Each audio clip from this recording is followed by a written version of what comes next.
পাই মই বহুত বেছি ভাগ্যৱান। ভাগ্যৱান? কেনেকৈ ভাগ্যৱান?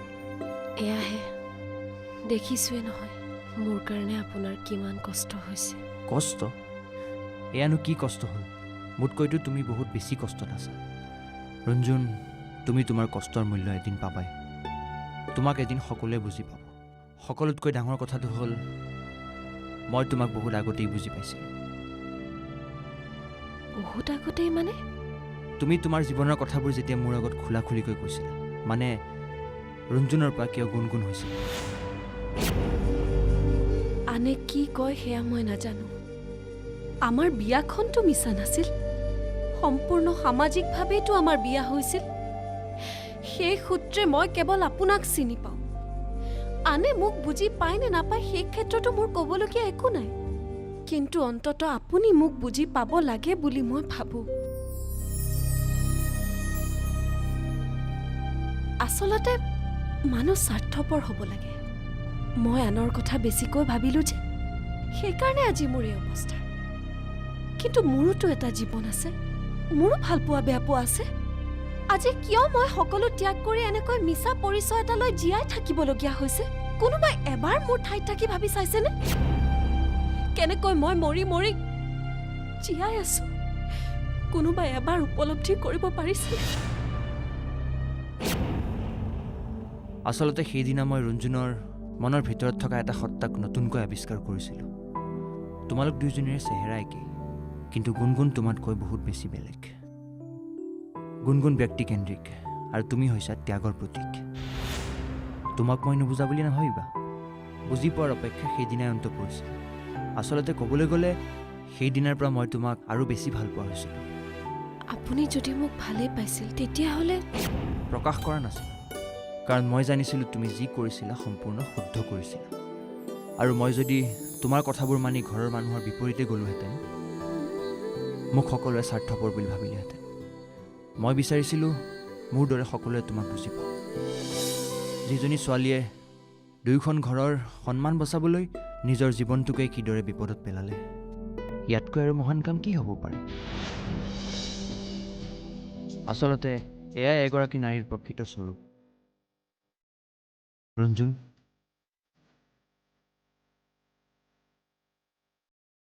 জীৱন সংগী আচলতে তোমাৰ দৰে হ'ব লাগে। এবাৰো মোক কথাবোৰ খুলি নক'লা। ভয় আৰু শংকাৰে দিনবোৰ পাৰ কৰিলা। কিজানিবা মোক কথাবোৰ ক'লে মই কষ্টই পাওঁ।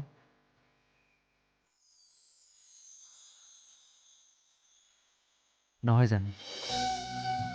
হয়, মই আপোনাক কেতিয়াও হেৰুৱাব নোখোজো, কেতিয়াও নোখোজো।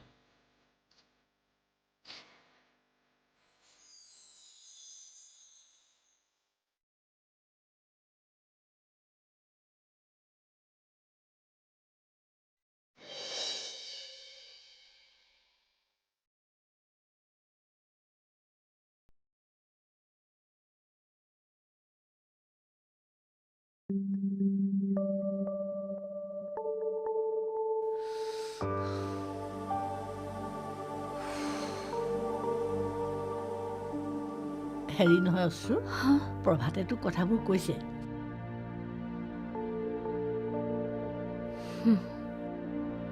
কিন্তু ৰুণক একেবাৰে ইয়াত ৰাখিলে ভাল হ'ব জানো? প্ৰভাতে মিছা কথা কোৱা নাই। ৰুণ আকৌ সেইখন ঘৰলৈ গ'লে কিবা এটা যে ঘটনা ঘটিব সেইটো ঠিক। ভগৱানৰ কৃপাতহে আমি তাইক এইবাৰ উভতাই পাইছোঁ। সঁচা কথা ক'বলৈ গ'লে অশ্ৰু, মই ৰুণক ঘূৰাই পাম বুলি আশাই কৰা নাছিলোঁ। কিন্তু বাইদেউ, কথাবোৰতো কেৱল আমাৰ আৱেগেৰে ভাবি চালে নহ'ব। তাইৰোতো ভৱিষ্যত বুলি কথা এটা আছে। আৰু মৃত্যুক সি জানো তাইক সদায় ইয়াত থাকিবলৈ দিব? আৰু আমি ইচ্ছা কৰিহে সিহঁতো তাক বেলেগ কৰাৰ সিদ্ধান্তটো ভাল হৈছে জানো? আৰু সি ৰুণক ইয়ালৈ লগ কৰিবলৈ আহিলেওতো কথাটো দেখিবলৈ বেয়া হ'ব। সিহঁত এতিয়া সৰু ল'ৰা ছোৱালী নহয়। যি সিদ্ধান্ত লয় উচিত সিদ্ধান্ত এটা ল'বলৈ কবি। ভয় লাগেও যিবোৰ ঘটনা যে শুনি থাকোঁ। ভগৱানৰ ওপৰতে ভৰসা, তেৰাই যি কৰে। মানুহেও এখন এখন কপাল লৈ আহেও। বাৰু বাদ দে এতিয়া সেইবোৰ শুই থাক এতিয়া আপুনি যাওকগৈ ৰাতিও বহুত হ'ল ঠাণ্ডাও পৰিছে মাহঁতে নহ'লে আকৌ চিন্তা কৰি থাকিব ৰঞ্জুন আজি নহয় নহ'লে নহয় আপুনি যাব লাগিব নহ'লে মাহঁতে চিন্তা কৰি ঠিক আছে মই গৈ আছোঁ তুমি মুঠতে বেছি চিন্তা কৰি নাথাকিবা আৰু সময়ত খোৱা বোৱা কৰিবা আৰু কিবা প্ৰব্লেম হ'লেই মোলৈ ফোন কৰিবা উফ ৰাম একেটা কথাকে আপুনি 100 বাৰমান ক'লেচোন মই জানো আপুনি ৰাতিপুৱাই আহিব আৰু- এইখিনি সময়ত মোৰনো কি প্ৰব্লেম ফোনটো অন ৰাখিবা হ'ব বাৰু আপুনি মোৰ কথা ইমান চিন্তা কৰিব নালাগে আৰু শুনক মাহঁতে সন্দেহ নকৰিবলৈ ঘৰত গৈ কিবা এটা হ'লেও খাব আৰু আপুনি আৰু মই লগৰ ল'ৰা এজনৰ ঘৰলৈ যোৱা বুলি ক'ম হ'ব হ'ব এতিয়া আপুনি যাওকগৈ ঘৰ গৈ নোপোৱালৈকে মোৰ আৰু চিন্তা হৈ থাকিব নহয় ৰাতিও বহুত হৈছে বলক হ'ব এতিয়া বলকচোন কাইলৈ কথা পাতিমেই নহয় বলক বহুত ৰাতি হৈছে এনেকৈ ৰঞ্জন, থাকিলে নহ'ব নহয় গৈ মাহঁতে আছোতো। চিন্তা কৰি থাকিব গৈ পায়ে মোলৈ ফোন কৰিব যাওক এতিয়া যাওক good night bye good night হ'ব যাওক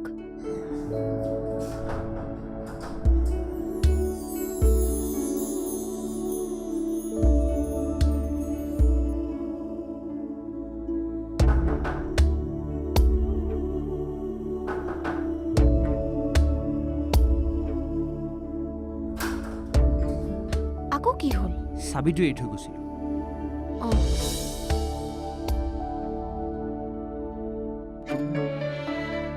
এখন ঘৰত মোৰ বাহিৰে আৰু আন মানুহ থকা নিষেধ যাওক না যাওক গুড নাইট গুড নাইট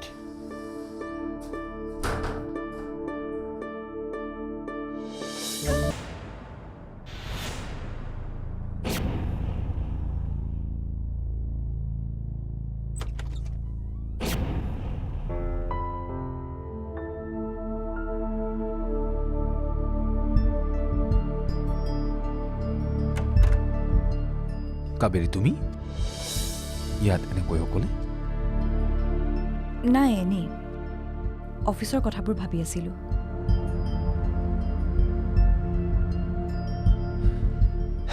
অফিচৰ কথা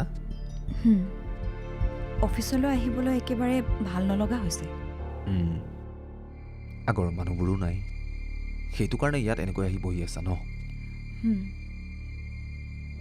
কি ক'বা আৰু সকলোবোৰ কৰ্মচাৰী এতিয়া উপমন্যুৰ অফিচত উপমন্যুদাৰ অফিচত এইবোৰ সকলো তেখেতেইতো কৰিলে আৰু কি ক'বা এইবোৰ আপুনি কি কৈছে সঁচা কথাবোৰে কৈছোঁ আৰু আটাইতকৈ ডাঙৰ কথাটো শুনিলে তুমি আচৰিত হ'বা কি কথা তোমাৰ বান্ধৱী শৰ্মিলা এতিয়া উপমন্যুৰ অফিচত শৰ্মিলা কিন্তু তাইতো মাকৰ লগত একেবাৰে গুৱাহাটী যোৱাৰ কথা কৈছে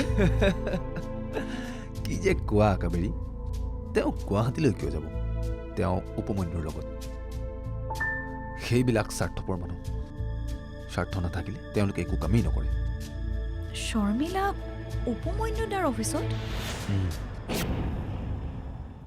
দেউতা এইফালে কিয় আহিলা তোক যে কথা এটা ক'ম বুলি কৈছিলোঁ এনেবোৰ কথা অফিচত ক'ব নোৱাৰি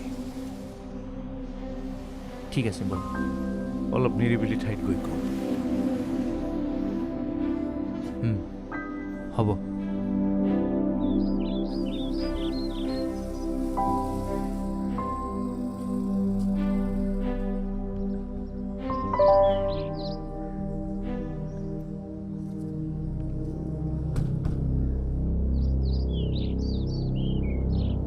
কি কথা কোৱা দেউতা ঘৰখনৰ কথাবোৰ ব্যৱসায়ৰ সমস্যাবোৰ ভাবি ভাবি মোৰ মগজটোৱে কাম নকৰা হৈছে দেউতা কি সিদ্ধান্ত ল'লে ভাল হ'ব মগজুৱে একো চিন্তা কৰিবই পৰা নাই ৰঞ্জনৰ কথাটো ভাবি ভাবি মই পাৰ পোৱা নাই তই কচোন কি কৰিলে ভাল হ'ব মইনো কি ক'ম দেউতা তুমি যি সিদ্ধান্ত লোৱা মই তাকেই ফ'ল' কৰিবলৈ চেষ্টা কৰিম তুমি যদি কিবা ভাবিছা মোক কোৱা এৰা চাবলৈ গ'লে ৰঞ্জনে যি কৰিছে ঠিকেই কৰিছে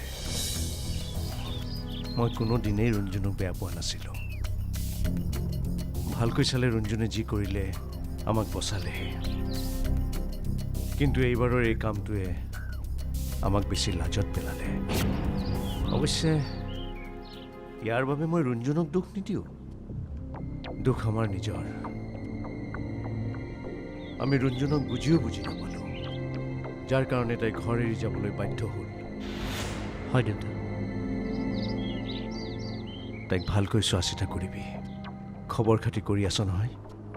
কৰি আছোঁ দেউতা। ৰুণক যেনিবা ঘৰলৈ উভতাই আনিলোৱেই, তাৰ পিছত সকলো ঠিক হৈ যাব বুলি তই ভাবনে? নাভাবোঁ। ঠিকেই। এই সমস্যা শেষ হোৱা সমস্যা নহয়, গতিকে ইয়াক বেলেগ ধৰণে সমাধান কৰিব লাগিব। এতিয়া দেউতা তুমিয়ে কোৱাচোন কি কৰিলে ভাল হ'ব? তই কি কৰিলে ভাল হয় বুলি উপায় বিচৰাৰ কাৰণেহে কৈছোঁ। তই ৰুণজনক লৈ বেলেগে থাক। বেলেগকে?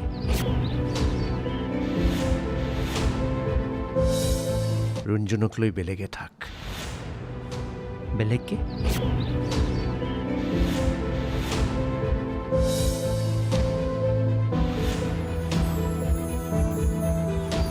তেনে কৰিলে দুয়োখন ঘৰৰ মানুহ অন্তত শান্তিত থাকিব।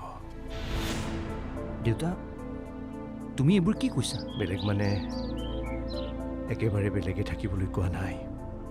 মাহেকে পহেকে বিহু উৎসৱ অনুষ্ঠানত মাজে মাজে আহি থাকিবি, তেতিয়া অন্তত আমাৰ মাজত মৰম চেনেহবোৰতো থাকিব। কিন্তু দেউতা ঘৰখনৰ সমস্যাবোৰৰ স্থায়ী সমাধান নহ'লে আমি বহুত পিছ পৰি ৰৈ যাম আৰু ব্যৱসায়ৰ লোকচানৰ পিনে গতি কৰি থাকিব। দেউতা কথাবোৰ যদি এনেকুৱা হয় তেনেহ'লে মোকো সিদ্ধান্ত ল'বলৈ কিছু সময় লাগিব, কাৰণ ময়ো আপোনালোকৰ পৰা আঁতৰি থকাটো কেতিয়াও কল্পনা কৰিব নোৱাৰোঁ। আৰু দেউতা মা আৰু কাবেৰীৰ বৰ্তমান মোৰ প্ৰতি আস্থা একেবাৰেই নাই। যদি মই আমাৰ ঘৰৰ সমস্যাবোৰ আমাৰ ঘৰৰ মানুহৰ পৰা আঁতৰি থাকি সমাধান কৰিবলৈ চেষ্টা কৰিলোহেঁতেন, ঘৰখনৰ পৰিস্থিতি আজি এনেকুৱা নহ'লে। মই জানো তোৰ মনত তেনে কোনো ভাৱ নাই, কিন্তু এতিয়া তাকেই নকৰিলে কেনেকৈ হ'ব বাৰু? তই যদি বেলেগে নাথাক, ৰুণজুন কাৰ লগত থাকিব? তাইৰ জীৱনটো কি হ'ব? এনেকৈ অশান্তি কৰি কৰি আনৰ ছোৱালী এজনীৰ জীৱনটো ধ্বংস কৰাটো জানো ভাল কথা হ'ব?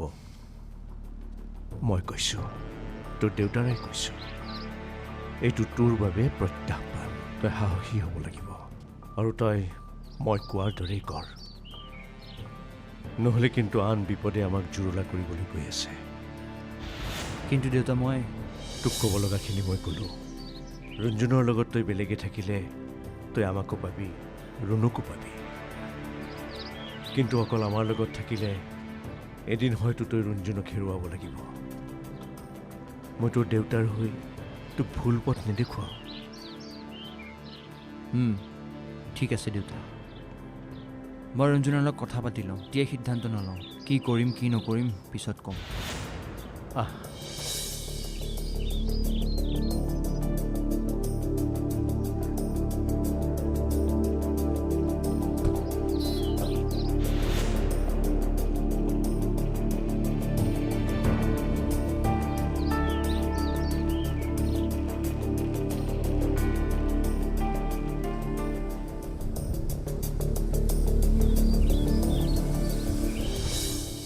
তাৰমানে আমি বহু কথাই নাজানো। আচলতে বহুত সময়ত এইবোৰ কথা কম কম বুলি ভাবিও পৰিৱেশ আৰু পৰিস্থিতিৰ অভাৱত মোৰ কোৱা নহ'ল। আৰু যদি কেতিয়াবা কৈছিলোঁ, মোৰ কথাবোৰ কোনোৱে গুৰুত্ব নিদিলে। আৰু এতিয়া এই আছোৱা ফল হাতে হাতে। আৰু উপমন্যু তোমালোকক কিমান ক্ষতি কৰিলে সেয়া তোমালোকে এতিয়াই বুজি নাপাবা। কি ক্ষতি? এতিয়া ইয়াত যিমানবোৰ সমস্যা হৈ আছে এই সকলোবোৰ তেওঁই। আমি এতিয়া সকলো দেখি শুনিও হাত সাৱটি বহি থকাৰ বাহিৰে একো উপায় নাই। এইবিলাক তোমালোকৰ ঘৰুৱা মানুহ, মানে উপমন্যু এক প্ৰকাৰৰ ঘৰ শত্ৰু বিভীষণ। কি কৰিলে আমাক ভালকে কওক। ক'ব লগাটো বহুত কথাই আছে, এতিয়া আৰম্ভ ক'ৰ পৰা কৰোঁ সেয়াহে ভাবিছোঁ।